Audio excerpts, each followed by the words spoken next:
21장 4절을 보겠습니다. 모든 눈물을 그 눈에서 씻기심에.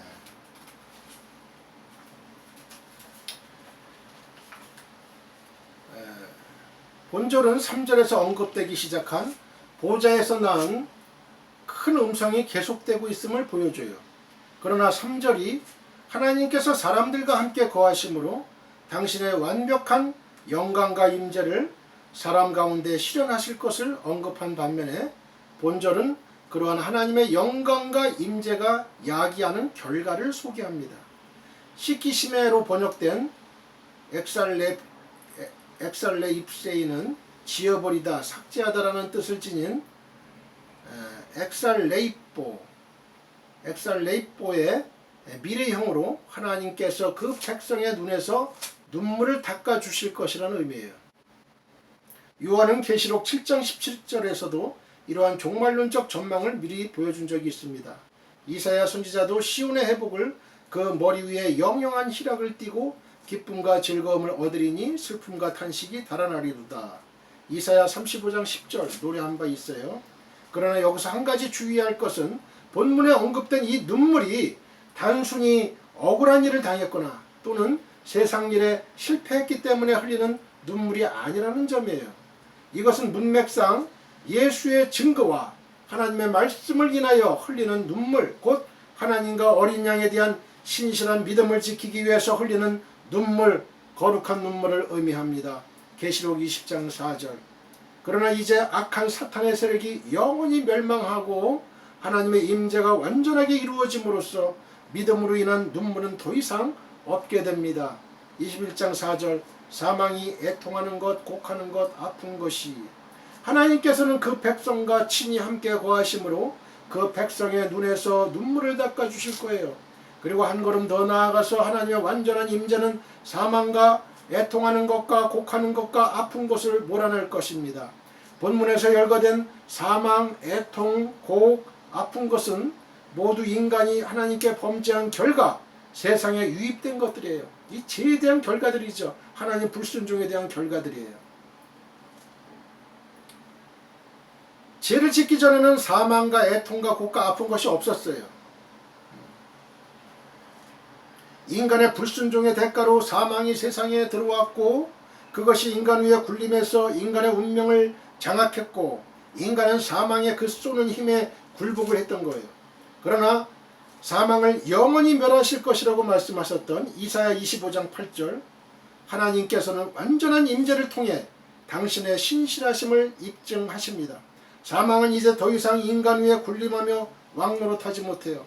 이 썩을 것은 썩지 아니함을 입고 이 죽을 것이 죽지 아니함을 입을 때에는 사망이 이김에 삼킨 바 되리라고 기록한 말씀이 응하리라 그랬죠. 고린도전서 15장 54절. 사망과 음부가 둘째 사망 곧 불못에 던져짐으로써 이제 사망으로 야기된 애통과 곡과 아픈 것도 더 이상 발붙일 곳이 없어요. 이들의 소멸을 명시적으로 나타내는 다시 잊지 아니하리니 우크 에스다이 에띠라는 어구는 1절에 언급된 다시 잊지 않더라.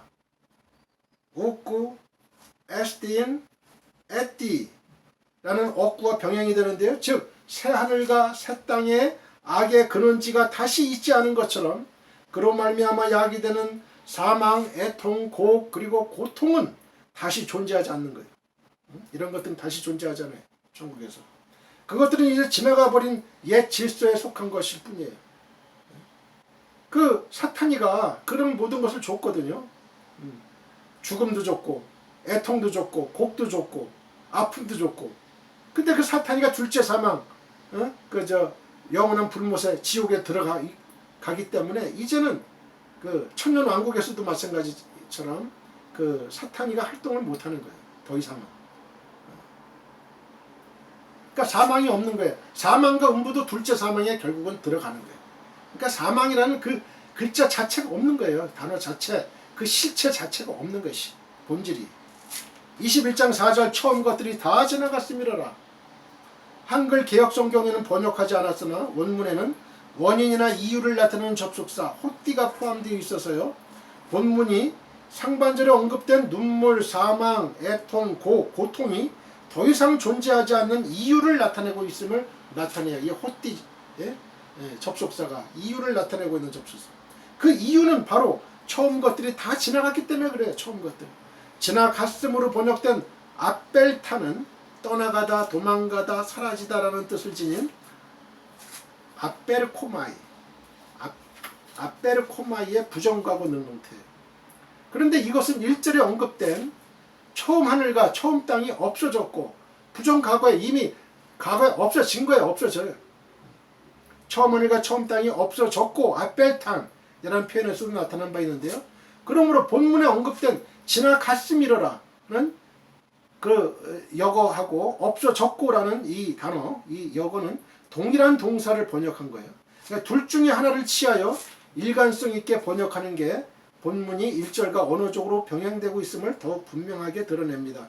또한 본문의 처음 것들, 따뿌로타 역시 1절에 처음 하늘과 처음 땅, 호, 브로토스, 우라노스, 가이헤, 브로테, 게와 언어적으로 병행이 돼요. 처음 하늘과 처음 땅은 과거에 존재하던 것들, 곧 처음 것들을 대표합니다. 그러므로 본문은 죄로 인해 파괴된 옛 질서와 및 그와 함께한 비통이 영원한 축복이라는 새롭고 완전한 질서에 의하여 무너진 것을 의미하는 거예요. 옛 질서, 사탄이가 역사했던 옛 질서는 다 없어지는 거예요. 사라지는 거예요. 도망간 거예요, 이미. 새 질서, 하나님의 새 질서, 하나님이 통치하시는 그 천국에서는 사망이 없는 거예요. 사망이 없는 거예요. 죄가 없는 거예요. 자, 5절을 보겠습니다. 까이 에이벤 호 까템메노스 에피 또 드로노 이두 까이나 보이오 판타 까이 레게이 그랍션 호띠 푸토이 호이 로고이 비스토이 까이 알레딘노 이 에이신 까이는 and 접속사 and 그 다음에 에이벤은 가라사대 뭐뭐 하시고 그래서 said의 뜻이 said 호는 he that의 뜻이고요. 그 다음에 가테메노스는 앉으신 set 앉으신 그 다음에 에피는 어디 위에 upon 이 뜻이에요. 어디에 또는 이제 종가사 더의 뜻이고요. 그 다음에 드로노는 이제 보좌, 스론 보좌. 드로노 이두는 보라, behold의 뜻이에요. 그 다음에 까이나는 이제 새롭게, 뉴의 뜻이에요. 까이나. 그 다음에 보이오, 내가 뭐뭐 하노라, I make. 그 다음에 판타는 만물을, all things의 뜻이에요. 까이는 또 and의 뜻이고요. 그 다음에 레게이는 가라사대 뭐뭐 하시고 he said unto me의 뜻이고요. 그랍손은 기록하라 write의 뜻이고요. 그 다음에 호띠는 for 아까 이유를 나타내는 접속사라 그랬죠. 그 다음에 후또이는 these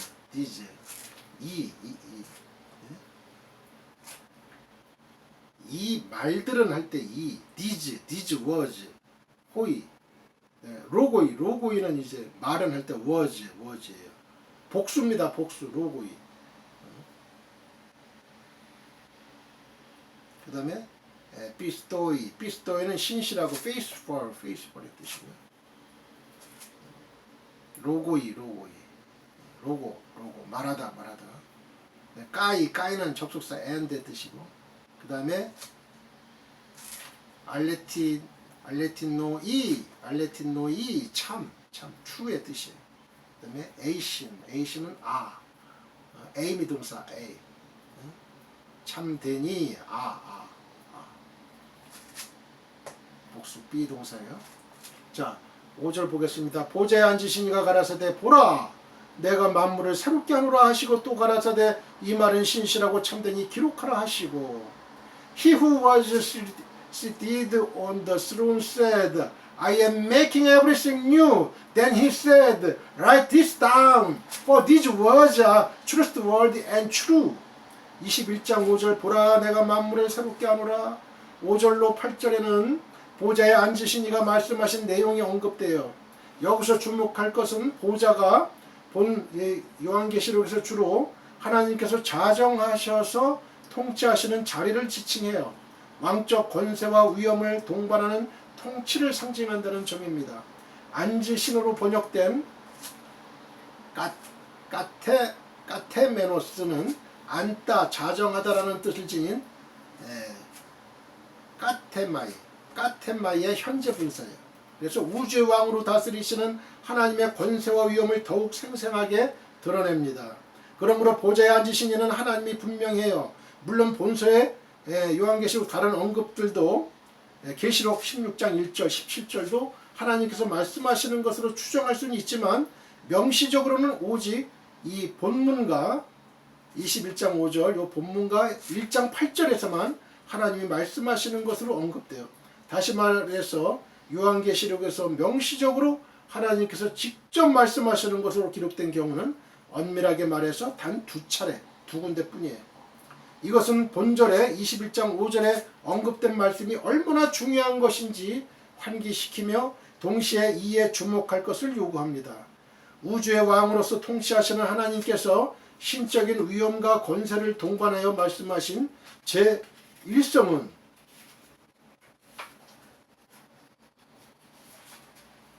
보라 내가 만물을 새롭게 하노라 예요. 이것은 이미 1절 강해에서 존재하던 모든 것을 전적으로 새롭게 바꾼다라는 의미예요. 이것은 또 내가 새하늘과 새 땅을 보니 처음 하늘과 처음 땅이 없어졌고 바다도 다시 있지 않더라. 1절. 이거는 요한의 묵시적 환상의 의미를 결정합니다. 이러한 결정은 하나님께서 직접 말씀하신 것이기에 더욱 권위 있는 것으로 여겨져요. 즉 그것은 과거에 존재하던 세계를 약간 수정하거나 또는 개량해서 새로운 것으로 포장한 게 아니라 전혀 새롭게 변모한 거예요. 그런 의미에서 본문은 하나님께서 완전히 새로운 신천신지를 창조하신다는 천명입니다. 만물을 완전하게 새롭게 하신다는 것은 처음 하늘과 처음 땅이 없어지는 것보다 더욱 혁신적 변화예요. 이사야 선지자도 이러한 대변혁에 대해서 보라 내가 새하늘과 새 땅을 창조하나니 이전 것은 기억되거나 마음에 생각나지 아니할 것이라고 이사야 65장 17절 말했습니다. 소위 우주의 이러한 새 창조 사상은 묵시문학에서는 결코 낯선 주제가 아니에요. 욥에서 1장 29절, 에녹 1서 이 외경이에요. 91장 16절, 바룩 2서 57장 2절, 또 44장 12절, 에스드라 2서 7장 75절 등에서도 하늘과 땅이 새롭게 변모될 하나님의 새 창조에 대해 다양하게 언급이 돼요. 이와 같은 피조물이 고대하던 대염원이 이루어질 시점에 새 창조의 주체가 되시는 하나님의 장엄한 선언이 주어진 것입니다. 21장 5절 이 말은 신실하고 참되니 기록하라. 가나사대로 번역된 레게이는 레고의 현재형이에요. 레게이는 현재형이다. 이것은 상반절에서 하나님께서 말씀하신 것을 표현한 부정과거형 에이벤과 비교할 경우 명백히 시제의 불일치를 야기해요. 현재형과 부정과거형이 있으니까. 그리고 6절에 다시 에이벤이 또 등장해요. 이러한 시제 변화를 감안하건대 본문을 하나님의 말씀으로 이해하기보다는 요한이 너무 놀라서 기록하는 것마저 잊어버리고 있을 때 한 천사가 그에게 기록하라고 상기시키는 음성으로 간주하는 편이 자연스럽습니다. 본문에서 기록하라로 번역된 그랍소는 쓰다, 기록하다라는 뜻을 지닌 그랍보의 부정과거 명령형이에요. 매우 엄중한 뉘앙스를 함축합니다. 그런데 이 동사는요, 계시록 1장 11절, 2장 1절, 8절, 12절, 18절, 3장 1절, 7절, 14절, 14장 3절, 19장 9절 그 용례가 드러나듯이 다름 아닌 천사가 요한에게 명령하는 문맥에서 나타나요. 이와 같은 사실은 본문을 하나님의 음성이라기보다는 천사의 음성으로 이해함이 더욱 타당함을 암시합니다. 한글 개역 성경에는 번역되지 않았지만 원문에는 원인이나 이유를 나타내는 접속사 호띠가 있어요. 호띠가 기록하라로 번역된 그랍손 다음에 바로 위치해요. 이것은 이 말은 신실하고 참된 이에 해당하는 후또이, 호이, 로고이, 피스도이, 까이, 알레드노이, 에이신이라는 문구가 기록하라, 그랍손, 기록하라는 명령에 대한 근거임을 분명하게 보여줘요. 여기서 이로 번역된 후또이는 복수형 지시대명사이고 아까 디즈라 그랬죠. 디즈. 말로 번역된 was. 호이 로고이는 호 로고스의 복수형이에요. word가 아니고 was예요. this가 아니고 this예요. 복수형이다. 그러므로 엄밀한 의미에서 이것은 말들, was로 번역함이 타당해요. 말들. 따라서 이 말은 단순히 본절, 상반절만을 지칭하는 것이라기보다는 앞서 언급된 1절로 5절 전체를 지시하시는 것으로 이해할 수 있어요. 한편 신실하고에 해당하는 피스도이나 참된이로 번역된 알레드노이는 하나님의 말씀의 신실성과 진실성이 계시 기록의 이유임을 분명하게 드러냅니다.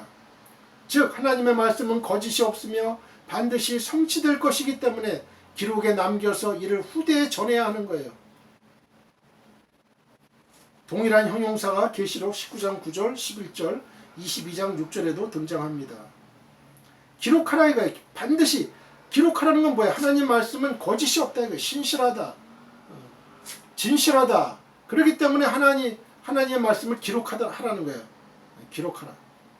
반드시 성취될 것이기 때문에 기록에 남겨가지고 이를 후대에 전하라 이거예요. 이걸로 원어 성경 강의는 마치고요. 오늘은 전 시간에 이어서 거대한 타이틀 주제, 역사를 주관하시는 하나님이라는 그 주제를 가지고 지금 보고 있습니다. 계시록 21장 9절로 21절이에요. 새 예루살렘의 구조를 한번 보겠습니다. 21장 9절로 21절 본문. 7 대접을 가지고 마지막 7 재앙을 담은 7 천사 중 하나가 나와서 내게 말하여 가로되 이리 오라. 내가 신부 곧 어린 양의 아내를 내게 보이리라 하고 성령으로 나를 데리고 크고 높은 산으로 올라가 하나님께로부터 하늘에서 내려오는 거룩한 성 새 예루살렘을 보이니. 꼭 이게 뭐예요? 마귀가 예수님 시험할 때 높은 산에 올라가 가지고 마귀가 올렸죠. 그거는 그 거룩한 성 새 예루살렘을 보여 만국의 영광을 보여요. 내게 절하라. 절하면 내가 이 모든 영광을 너에게 주겠다. 이 세상의 모든 영광은 마귀의 것이 아니야. 하나님의 것이야. 하나님의 것. 마귀가 속인 거예요. 거짓말한 거예요. 예수님을 시험한 거예요. 테스트한 거예요. 하늘에서 내려오는 거룩한 성 예루살렘을 보이니 하나님의 영광이 있음에 그 성의 빛이 지극히 귀한 보석 같고 벽옥과 수정같이 막더라. 크고 높은 성곽이 있고 12문이 있는데 문에 12천사가 있고 그 문들 위에 이름을 썼으니 이스라엘 자손 12지파의 이름들이라. 동쪽의 세 문, 북쪽의 세 문, 남쪽의 세 문, 서편의 세 문이니 3, 4, 12, 12문이죠. 그 성의 성곽은 12기초석이 있고 그 위에 어린 양의 기초석 위에 12사도의 12이름이 있더라. 7 대접을 가지고 마지막 7 재앙을 담은 7 천사 중 하나가 7 대접을 가지고 마지막 7 재앙을 담은 7 천사 중에 하나, 7 천사 중에 하나가 요한을 향하여 이리 오라. Come to me, 이리 오라고 불렀어요. 이처럼 천사가 요한을 부른 것은 하늘에서 내려오는 새 예루살렘 성을 보여주기 위해서 그렇습니다. 이때 요한은 성령의 이끌림을 받아 높은 성으로 올려갔어요. 요한은 새 예루살렘을 보기 위해 새로운 계시의 장소로 옮겨진 것이죠. 요한이 이곳에서 계시로 천국의 모습을 본 것은 사실이지만 우리는 요한에게 천국을 보여주시기 위해 하늘에 있는 천국이 실제로 하늘에서 내려온 것이라고 생각하면 안 돼요. 천국이 실제로 내려온 것이라고 생각하면 안 돼요. 요한의 이런 모든 광경은 계시로 보았을 뿐이에요. 계시는 때로는 환상으로 나타나기도 하기 때문에 천국의 형태를 환상적인 방법으로 계시해 주실 수 있는 거예요. 거룩한 성 새 예루살렘의 영광을 보겠습니다.